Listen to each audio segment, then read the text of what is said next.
Good afternoon, everyone. Welcome to BNR.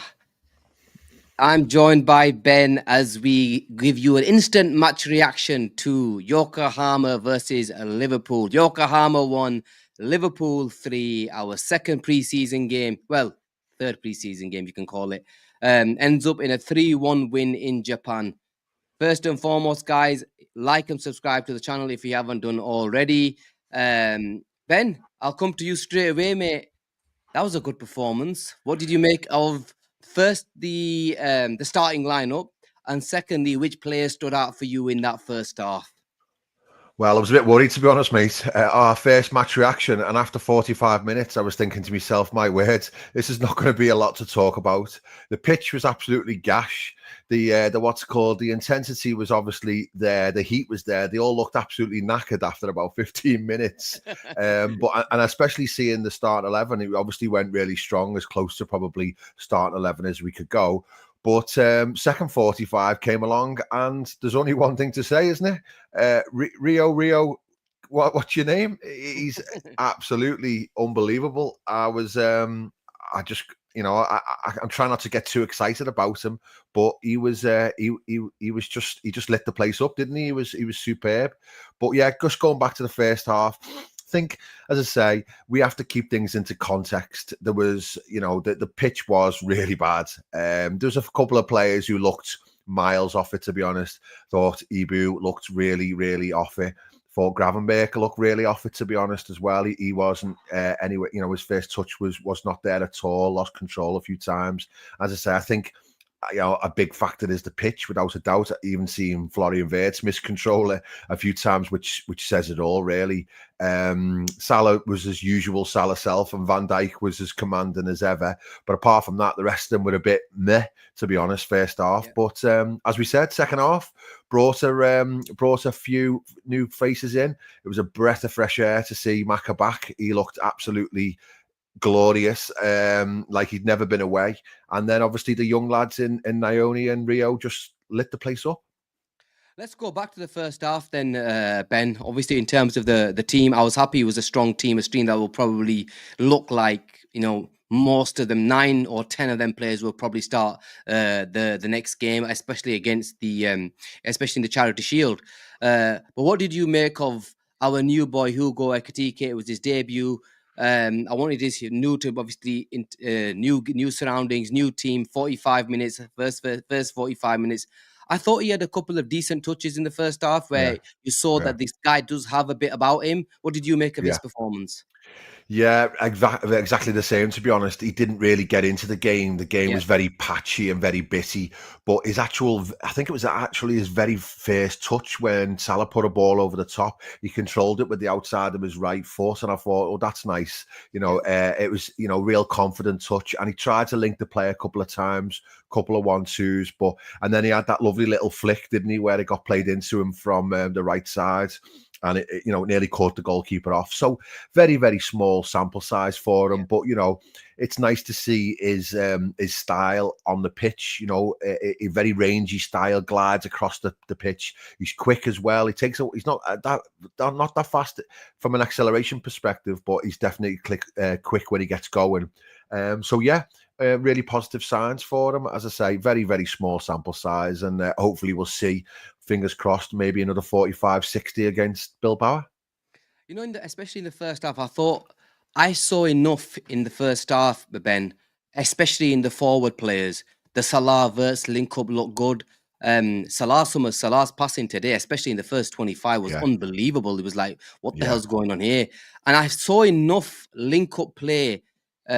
You got to caveat that with that this pitch was absolutely dreadful. It was really, really bad. It was shocking, and yet still we managed to play. There were certain passages of play that where I thought, you know what, when this front four or add an Isak in here, when this clicks, we are going to be an unbelievable football team going forward. Of course, look, we'll speak about the defensively and the defensive shortcomings, but I thought I saw enough in that first half with the little intricate plays that I saw. I thought Florian Wirtz and Salah, I tweeted it as well. I think them two, I can see just rip the opposition apart in the coming season. But it was I saw enough. And what did you make of their sort of play? Any patterns that you saw? You know what? That this is going to be fruitful. Totally agree, mate. Yeah, it's obviously we have to caveat everything with it being early pre-season. This is the first time some of these lads have played with each other in proper competitive games. Even though they're training with each other, they're not match fit yet either. You know, you could see from Yokohama they're 24 games into their season, and even though their standard is nowhere near us, there's no substitution for match fitness. And when these lads get match fit, like you can see it already, the 1-2s, the 1-2-3s, the third man runners from deep, a lot of that coming from the fullbacks and a lot of it coming from interchanging inside. You know, people dropping. I saw Florian drop quite a lot as well to pick up the ball from deep. So they want to link the play, but then every now and then we've got the ability to still switch it with Van Dijk or switch it with Bradley or switch it with Kerkez and play a long ball to put somebody in. Obviously, the Salah ball on the wing right into Gakpo's feet. We've still got that ability to be able to stretch the play. But then, as I say, we can just carve teams up with 1-2s and third man runners. So yeah, really, really positive from that perspective. And as I say, all that with the fact that the pitch was a bit of a mess. So yeah, very, very encouraging. And then in the second half, obviously we did it very similar as well. But then you could see their substitutions. They're obviously lads that aren't playing as much, and there was a bit more space. And then you could see our fluidity come into its own, and it was really encouraging. So yeah, very positive from overall perspective if you keep things into context. You know, I want to speak about the defensively. It looked like from that right hand side, especially in the first half, Ben, we got caught a few times, especially in that Konate Connor Bradley sort of channel. Of course, look, Connor Bradley does love to go forward, but it does seem like it does. We were caught at least 3 or 4 times. They had a header that man in my dash really saved as well. There was a few where one of the shots went over the bar. It seems that as much as I love Connor Bradley going forward, and getting into the inside channel, making that inside channel run for Salah, because we're going to see a lot of that. Make no mistake, Connor Bradley will be making them inside channel runs for Salah, so Salah can pick him out. But we have to find a way, and we have to be careful on that right hand side regarding our defensive duties, because we did get caught, and it's not the first time. Yeah, no, I agree, mate. Yeah, I think Konate looked way off it. He looked quite clumsy, to be honest, and quite sort of cumbersome in places. You know, he's obviously a phenomenal defender one-on-one. When it comes to, you know, his aerial ability, he's superb. But his one obvious weakness is that his on the ball ability, and it's tested more and it's utilized more in this system because Slot wants to play out the back and he wants to play through his centre halves. And you know, Konate is decent on the ball, but he's not elite on the ball, I don't think. And it does tell sometimes with, you know, you are a little bit concerned when he does get on the ball to think to yourself, right, okay, is there going to be a mistake coming here, or is there, you just don't feel completely confident with him on the ball all the time. And then obviously Bradley going forward, he looks like an absolute powerhouse, and his recovery tackles and his ability to be able to read and sniff out stuff is really good again. But I still think he's learning his positional play. I still think, you know, his one-on-one defending needs work as well. He got done by one of their wide men and you know, let's have it right. That's no different to what we've experienced the last few years with Trent. So it is a factor, but I do think, you know, if you can keeping everything into context, I think that other centre back to come in is definitely something that is in the pipeline, and I don't think it's a centre back just to cover Konate. I genuinely think that if it is Gueye, that it'll be somebody to challenge his position, because Gueye is really good on the ball. So I think that's something to watch out for in the coming weeks, because, you know, we don't want to compromise the defence of the title and the challenge for the Champions League with having weaknesses at the back. That we just, you know, because we can see that our style is definitely going to expose the defenders, because we're going to camp in the opposition's final third on the majority of games, which is great. But you know how much pace there is in the Premier League and how easy it is to get done on the break if you're not careful. Now, I do think we have to caveat it with, we haven't seen Frimpong and Kerkez in the same team yet, and their pace, like Frimpong's pace, is just ridiculous. So I think they will mitigate a lot of the transitions and the breaks because they will be able to cover and sweep up behind. I don't think Bradley's turning around and going the other way is as fast as Frimpong, to be honest. But it's a clear sign that he went with the strongest 11 today, and Bradley got the nod ahead of Frimpong. So I think that's an interesting thing. But that'll be a battle that takes place in the early weeks of the season. But yeah, it's going to be interesting. I'm not concerned about Gravenberg, but I don't think he's looked that sharp either so far in pre-season, and he'll obviously miss the first game against Bournemouth because of suspension. And then Mac Allister's come back in there today, and I know it's only a small sample size, but he looked sharp as a whistle, and he looked absolutely raring to go. And I've been really impressed with Szoboszlai in pre-season. I think he looks really comfortable in his own skin. He looks really comfortable on the ball, and he looks like he's real confident senior member of the team. So I actually think there's a good chance that it'll be Mac Allister and Szoboszlai who start the season, and then it'll be up to Ryan to get back into the team. And we've seen from Slot, he's not a massive fan of rotating once he gets a settled side.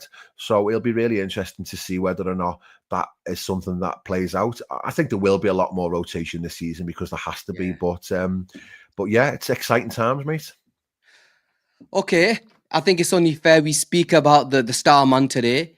I think he lit up that stadium when he came on, Ben, and I think everybody, if before the game, if you didn't know who Rio was, you definitely know who the player is right now. And I think we're gonna see his comps come up on YouTube. I think the world, we saw, I think the Arsenal Dowman come the other day, put up a performance against Spurs, I can't remember, against Newcastle, and he was like him sort of announcing himself, there's a player here. I think today was a shout for Rio that, okay, Liverpool have a gem of a player here. Because I thought when he came on, Ben, I thought he was nothing sort of sensational. Yeah, no, absolutely amazing. And, he's fearless, which is what you see in young players. He just wants to drive and go at his man. He's a little bit similar to Doak when he broke into the team and looked so exciting. But I think with Rio, he just has that little extra trick. He has that little extra sidestep. He has that little extra half a second to be able to think about what he's doing. But the thing that was the most impressive for me is his confidence and his ability in the final third to have confidence in himself. And by that, what I mean is for his actual goal, if you look at it on the replay, the 6 players for Liverpool breaking forward, he's got senior players around him. And the right thing to do, and probably the sensible thing to do, was to just lay one of them in. But he was like, nah, this is my time now, and I'm going to show everybody what I'm all about. And he dropped his shoulder, sidestepped the defender, and just rolled it into the back of the net. And he was like, I'm not, because he had a chance right before that where he should have shot just inside the D, and then he checked back inside, pulled left, and then went again, and obviously the keeper blocked him off. And I think he knew then he should have took the chance when he had it. But when he got a second chance, he was like, I'm leaving my mark on this team. And I think there's a lot of people who were probably being of the idea that Rio will just go straight back into the 21s when we get back home, like a lot of the youngsters do. He's in the first team squad now this season, especially with the fact that Diaz has just gone and we're still and ahhing as to whether we're going to get another wide left player. I think he's in the first team squad now without a shadow of a doubt. I'm not going to start saying he's going to be starting Premier League games because I don't think that's right. But to have him off the bench for 20, 30 minutes in a tight game, my word, he could be so exciting to watch this season. Really, really, really looking forward to watching him. It's crazy because all the comments, Ben, every single comment is Rio, Rio, Rio. You've seen how many comments I've put up regarding his performance today. The biggest compliment I give him, and I can give him, Ben, is for the last 2 years, and everybody who watches our shows will tell you, I've been crying. I just, please, somebody go on the outside. Somebody go on the outside. I have been crying for a winger who goes on the outside. Diaz never went on the outside. Gakpo hardly ever. He always comes inside. Yeah. We finally have a winger, albeit a 16-year-old right now, and I don't want to put any pressure on him, who has the ability and he has the order to say, right, I'm good enough, I'm quicker than you, I'm better than you, that I'm going to go at you. Every single time he receives the ball, he's so good, and he's so positive. He's direct. He wants to go at you. He's like, come on, bring it on, sort of thing. There's fearless. You mentioned the word fearless, and I see that in this player. And look, look, he's 16 years old. There are still aspects to his games that he will need to improve. We need to bed him in slowly, not put a lot of pressure on this lad already. And it's a good job that we do have players who can go and play out wide right now, so to take the pressure of the lad. But for him, Ben, imagine, in the Premier League, 15, 20 minutes to go, 1-1, 0-0. You need somebody to unlock the door. And you bring on a 16-year-old fearless attacker who can go either way and who has the confidence to score a goal like he scored today. Yeah, 100%, mate. And that's the key for me, is role within the squad.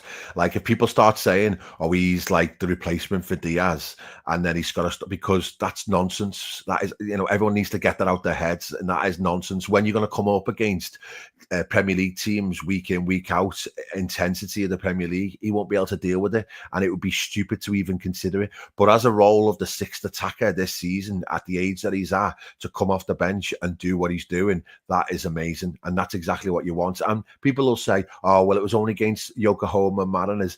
He was doing that against Tomori, against AC Milan in the previous game. And Tomori's an established quality centre-back. So it's nonsense. It won't make any difference.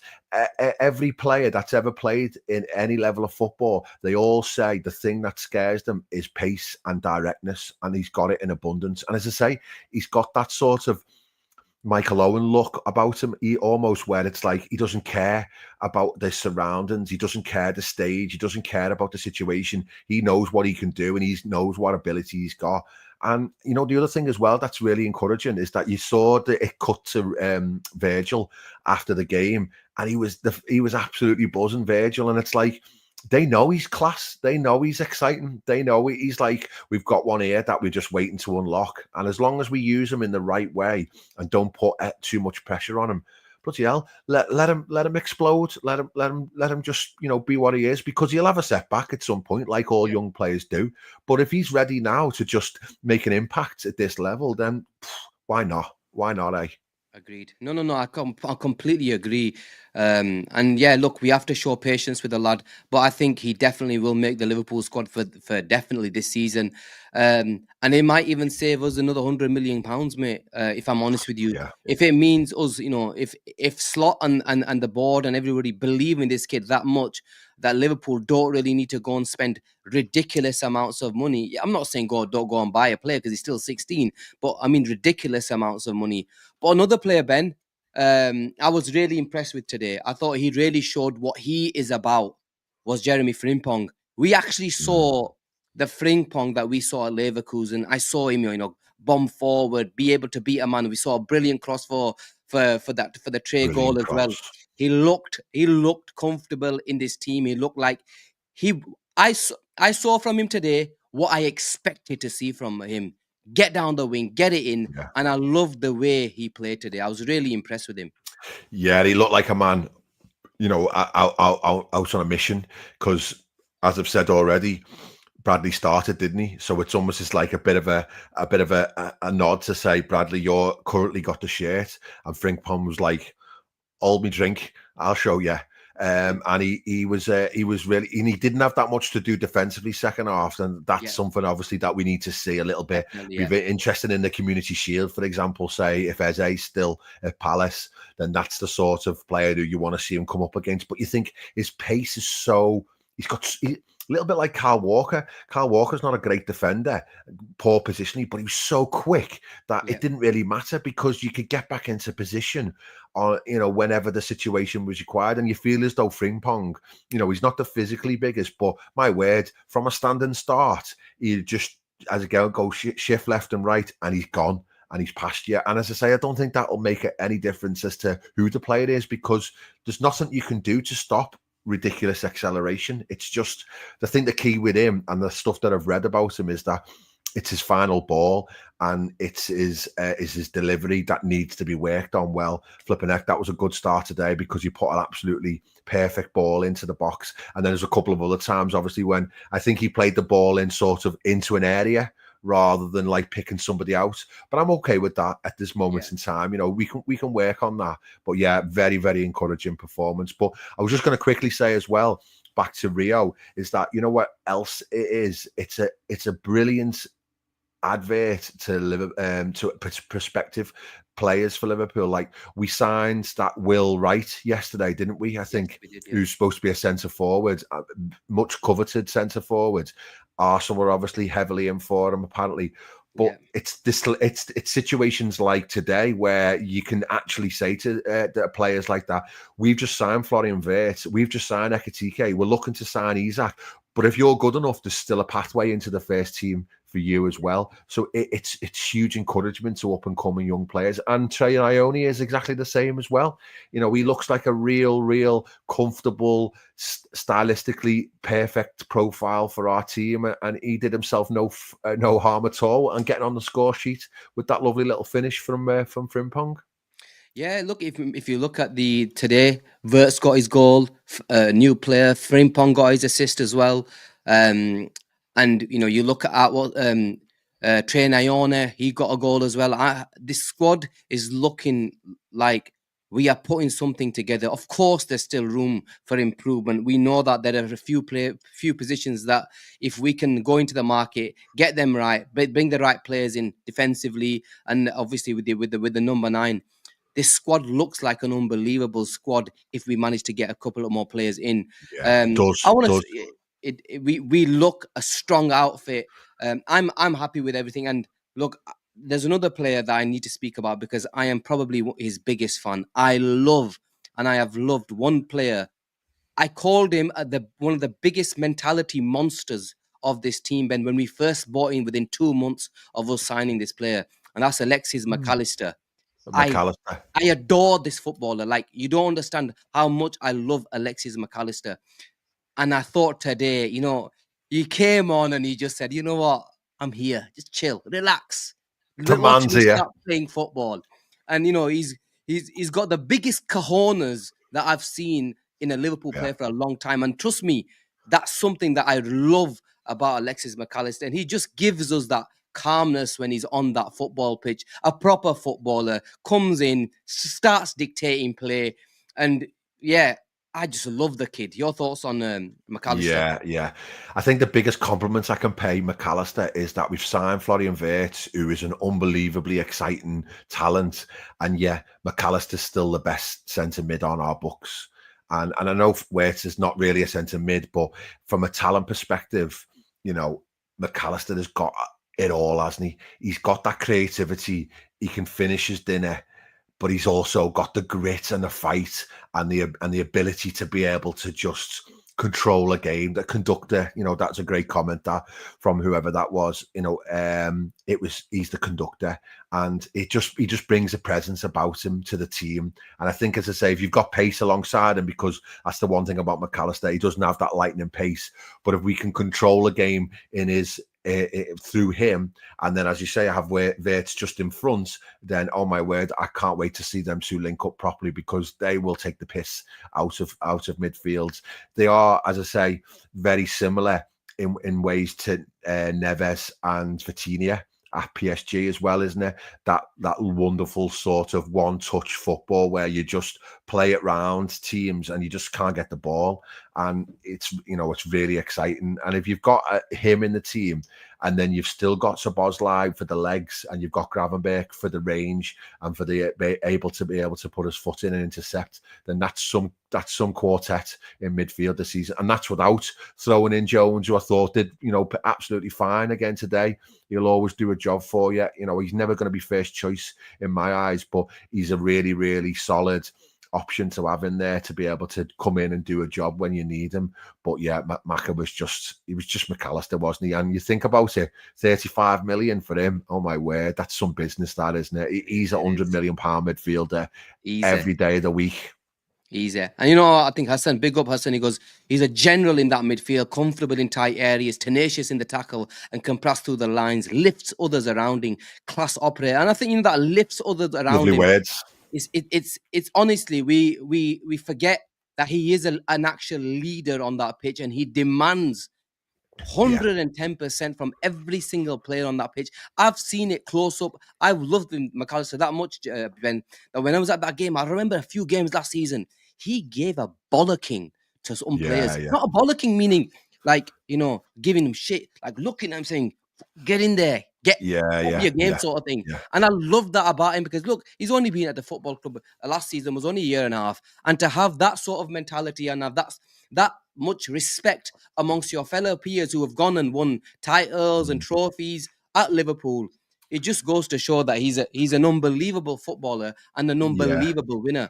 But another one, Ben, I'm probably going through all the players here right Go now, through the but whole team, yeah. I It's know, you just know going what? to say about Maka. It's a Yeah, cliche, isn't it? But he's a champion now. He's a winner. He's a Premier League champion. He's already a World Cup champion, and he has that aura and that presence about him that says, "This is fine, this guys. Let's just get a grip of it and just do it." And you need that, don't you? You know, you're going to have a lot of new players coming into the team this season who are very talented players, but they don't know what it means to really win in the Premier League at this sort of level. I know Vert obviously is a champion with Leverkusen, but the Premier League's a different animal, isn't it? So to have those champions just littered throughout the 11, it just bodes really well. Sorry, mate, carry on. look, I was looking at obviously Bournemouth. And Gravenberch obviously is missing that Bournemouth game. Yeah, I'm looking at this midfield, and I've seen Dominic Szoboszlai's performances over the last two games. I think it's really difficult for Liverpool to not play Dominic Szoboszlai in that game. yeah, He yeah, has yeah, to start. Dominic Szoboszlai, we have to find a position in that too. And yeah. And I think we it's will. I crazy think me we will. saying this, but people might think, "Oh, Maka's going to start." Yes, I ideally, Ben, for me, it's Maka and Soboslai starting that first game. I don't care who plays in the six. Maybe it's a Maka and for that game, and Dominic Soboslai plays slightly further forward. But Dominic Soboslai, from what I've seen in the last few games, has been brilliant. He's Arguably been one of brilliant. our best players. Yeah, he has. He's been brilliant, and it's a funny one. So, like, I love him. He's probably my favorite player, to be honest. I think he's really underrated. You know, I think that he can play in multiple positions, and his energy and his weight rate is so good. But the thing with Szoboszlai is that he doesn't have a natural best position, to be honest. You know, he's not. He obviously was playing a bit of a 10 last season, and now Vert obviously is a better 10. Gravenberch's probably a better 6 than him. Mac Allister's probably a better 8 than him. You've got, even as if you look at him as a left winger option, then we're going to probably have better options there. So ironically, if you ask a lot of people to pick their best 11, say for a Champions League final tomorrow, Szoboszlai possibly doesn't get in it. But because of his versatility and because of his adaptability, I wouldn't be surprised if he plays more games than anybody, because you very rarely have your best 11 available because of injuries and fatigue and form, etc., etc. There's always a role for him, and there's always a requirement for a player like that. And I do think that we will miss his legs if we don't have him playing in most games, because his off-the-ball energy and weight rate is huge. And if we're going to play like we're playing this season, where we're counting the opposition's final third, then you need players like him who can be able to track back when we get broke on.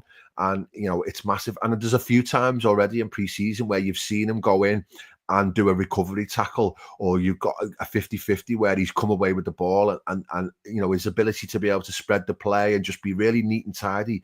You need, though, for every conductor, you need you know, a link player as well, somebody who can just glue things together. And I think Gravenberch is one of those, but I think Szoboszlai is as well. And yeah, I'd be having him in the team for Bournemouth all day long. He'll start somewhere. Guys, Asim's put a mess up. Only 24 likes. Come on, people. Then there's nearly 550 people in here. Come on, guys. Only 124. Let's smash a like for our new sensation, Rio. Get it up to at least 200, guys. This is a post-match reaction. We will be going tonight at 10:30 as well. Guys, if you haven't liked and subscribed to the channel, make sure, you like and subscribe. But Ben, generally speaking, then going into obviously the Monday's games, from what you've seen of Liverpool so far this pre-season, look, we can't really take too much from this.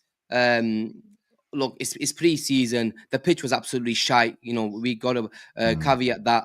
But I'm confident. I think if we can bring in a couple of more players, we will be on a different sort of level. But before we move on, and a lot of people are speaking about, they're mentioning Cody Gakpo today. Look, it's pre-season, yeah, guys. Let's chill, man. you might have not have had the best two games. There's quite a few players on that in that team that I thought didn't have the best team. I didn't think Kirkes was brilliant today, if I'm honest. I didn't think Gakpo was at his best. I didn't think Konate was at his Gravenberch was best. poor. Paul Canate. Gravenberch, Bradley. There's so many who wasn't. But we have to caveat this. Some of these players, like a Gravenberch, they probably do rely on a nice pitch, a good pitch where they can play with their silkiness. Yeah, And we weren't able you to do that today. Sorry, Gene, you also have to factor in they've done double sessions all week as well. It's very intense. It used to happen in Klopp's pre-seasons as well, where we'd come up against a team that were just more match fit and more match sharp than us in general, and they weren't doing ridiculous training sessions leading into it. So you have to caveat everything that what happens, and then like a lot of times, you give them a few days off. So I think they'll fly back tonight. And then they'll get Thursday and Friday off, and then they'll probably train Saturday and Sunday, and then the game on Monday. And on that, I can't wait to see that glorious Anfield pitch, and it'll be a completely different kettle of fish on Monday. Yeah, I completely agree. I think you'll see on Monday when Liverpool turn out for that game against Bournemouth, you will see a proper Liverpool team, and you'll see the silkiness. They're in front of their own fans after obviously the season away, obviously with summer away, and obviously with everything that's happened as well over the summer. And it'll be good to be with their own fans in their own stadium. And I think they'll show what they're all about, and we will see that especially over the next coming weeks before the season starts. But yeah, Ben, I'm happy with everything. I think let's go through some questions. Biran, I'll put up some comments, Ben. I will try and answer them as much as we can. Okay, go for it. One big difference, I'm seeing Salah is playing further away from goal and is becoming more of a creator and will score less than previous seasons, I believe. Your take on that, Ben? I agree, to be honest. I agree. I think that is the situation. You haven't seen him really in front of goal much at all in pre-season so far. You have seen him hugging the touchline, and you have seen him being a lot more of a link-up player. Don't get me wrong, I'd be absolutely flabbergasted if Mo Salah doesn't score, at least 15 plus Premier League goals. But as you say, if there's 15 plus assists, so it's a 30 goal GA season, then that's still fabulous. I think though, a thing with Salah as well, it's his threat. It's this threat for me in that you say that he won't score as many, but then all of a sudden now you're going to have a Florian Wirtz, an Ekitike, maybe even an Isak to worry about. So all of a sudden, the spotlight might necessarily not be on Salah all the time as much. He was getting doubled up on 2 and 3 players for most games last season because he's the only real threat. Whereas if you've got 3 and 4 genuine threats, then all the best, leaving Mo Salah to his own devices because he'll thread those passes, he'll do those cutbacks, and he'll still be bending it into the top corner week in, week out. So I've got no worries about him dropping off, but I do think his position might be adjusted and altered to suit the team a little bit more, especially if you see a right fullback bombing past him on a lot more occasions. So we'll see how it pans out. Yeah, look, I think that's a fair comment from what you're saying. And yeah, look, in terms of Salah, I still think he'll get the goals because I just think he lives, breathes, eats, shits goals. That's just the way Mohamed Salah is. He's on pens as well, so there's 5 at least. Yeah, so and he's on pen, and I think he's just so driven in getting goals that I think players like a Florian Wirtz and Isak or whoever else is playing, an Ekitike, whatever, it gives Salah the license. It frees him up a little. Don't get me wrong, his creativity from just 45 for the first 45 minutes, 4 passes. I was like, wow, this guy. But what we tend to forget is he was the best creator in the league last season already. So this is standard Mo Salah now. His creativity is standard Mo Salah. We just need to keep that creativity with the goals next season. And I think Florian Wirtz and him together are just going to be an unbelievable duos that we'll see this season. But I simply can't wait to see the season. Will you say that he'll have more assists or more goals? He lives on goals. He does. And my feeling is that if we get an elite finisher, I'm just going to become a creator. Yes, he'll sacrifice himself for the team. Don't get me wrong, right? And to be fair to him, I think twice now in any, look at that previous game, did 1-2 with Wirtz. Never in a million years would he try to pass. He's not passing there against Bournemouth, is he? This time he tried to pass. So look, I don't want to, maybe you guys are right, but the more Salah I know, never passes. So I No. think that here the goals will always be Mohamed Salah. Let's see if there's Yeah, anything definitely. more. We've done Hugo Ekatike, respect without Marco, we look after the team. Salah loves to improve every season, and that's what Marco Got a Salah super chat there, loves to mate. improve. Oh, sorry, yeah. I must have missed it. Right, here we go. We go up levels when we have real pace on the wings. Big up Rio Frimpong. Good stuff from Trey as well. Yeah, look, pace is one thing, Ben. And I mentioned this earlier that I always felt Liverpool lacked pace in their team, especially at times last season. You know, Salah's not the pacey winger anymore. Gakpo isn't exactly a Speedy Gonzalez. Um, Diaz exactly isn't. Jota when he playing wasn't. Nunes on the transition is not gonna lie, but he just didn't have it in him. And then you used to No. look at your fullbacks and you used to think Trent, Robbo, they don't give you it Yeah. either.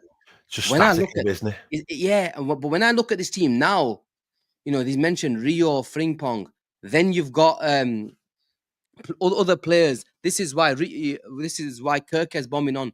We're beginning to get a bit more pace in the team. Rio looked fantastic. I just Yeah. want a bit more pace in this side. Yeah. Ekatike is not slow No, from the definitely numbers that not. we've No, seen. Isak isn't exactly definitely not. slow. So I'm happy with what the players right now. If we can bring in Isak and one more, I think we're good to go. But yeah, in terms of pace, we did lack it previous season, but I think this year, Ben, we might be a scary team. Yeah, absolutely. Just out of interest, how do you think the format will go on Monday? Do you think you'll go with two starting 11s and then the people off the bench in the first game, maybe start in the second game or something like that? I wonder how he's going to play it. I remember last time they did something like this, didn't they? Where one game was for the fans and the second one was Mm. behind closed doors. I think it was last year or the year before. I can't remember which one it Yeah, was. that's right. Yeah, yeah. Um, They're both obviously fans this time, aren't they? this time So both fans. So I you're don't gonna. I know, think you you're know. gonna have to see players because I don't know whether they'll all be ready for 90. I think that might be a bit of a push, especially Yeah, after a long journey home. So you're probably expecting to have a starting 11 in the 5 o'clock game, and then some players to come off the bench maybe for 20, 30 minutes. But those players equally to then start in the second game because nobody's going to be able to do more than 90 minutes over two games. I don't think. impossible. Not Nobody. maybe, but I don't know. We'll have to wait and see. But I'd be yeah, shell shocked if interesting. anybody does more than 90. Yeah, Really will be shell shocked if anyone's doing more than 90. I just want to save these players. I think, you know, doing a 60-30 makes sense. yeah, For and then some of the 30, players, I think, 60 the other way or yeah, something like yeah, that. something like Yeah. that. That's So we probably get the the best 90 way of over the two playing it. games, maybe. Yeah. So there's 20. Yeah, I think that's probably how it will actually play out. Um, Yeah. so yeah, I think that's I can't see it being any other way. But No. I'm looking forward to Monday. I'm taking the kids. I think it'll be a nice little thing. You You get going, to are you? Yeah. yeah, I'm taking the kids. Obviously, it's holiday season, Bennett. It's the Yeah. best time No, it should be to take brilliant. them. Get these games and the holidays out of the way, and then they won't be asking me during the season. I'll be like, "No, you're at school now, mate." Yeah, no, I think the atmosphere will be brilliant as well, sort Yeah, of thing. Obviously, the first game at Anfield since obviously what's happened to Diogo, so there'll be a bit of emotion there as well. I'm sure there'll be some nice little tributes beforehand, but equally, it'll be all the excitement will be there to see the new lads. It was lovely for Florian to get his first goal as well today. buzzing for him, you know, Ben. Yeah, it's almost as Buzzing. if like we should be more excited, but it's almost as if like it's just an expectation now. I've seen enough already. I think he's just going to be We ridiculous. know, you know, You there's just some know. players you just know. We Yeah, know this guy's gonna bang. We just yeah, know that this. We're just waiting for it to actually happen because I can't. yeah. Asim goes the last game Gina tends to. Obviously, with the watch alongs, he goes, right, mate, enjoy the preseason because you're not going to be going to the games. Oh yeah, of Um, course, because you'll be doing yeah, watch-alongs then for the rest of the yeah. season. Yeah, So, of course, flipping heck, yeah. but I'm going to Newcastle away. I go How to the are you? game. I've already told him I'm going. Let's see what happens. Ah, good Anyway, stuff. before he comes on and gives me a lot of shit, man. Guys, there's still 400 of you in here. Smash that like button, subscribe to the channel if you haven't done already, and do become a BNR Ultra member. We have got a lot going on. We've got a load of content coming your way. We have got a WhatsApp group, and that WhatsApp group is mental, like literally It's mental. mental. So if you can, join the ultras, and we will be going tonight. Asim, I think there's a few of us on later on tonight as well. So yeah, have a good one. Enjoy your day, guys. It's all about Rio. Take care and goodbye.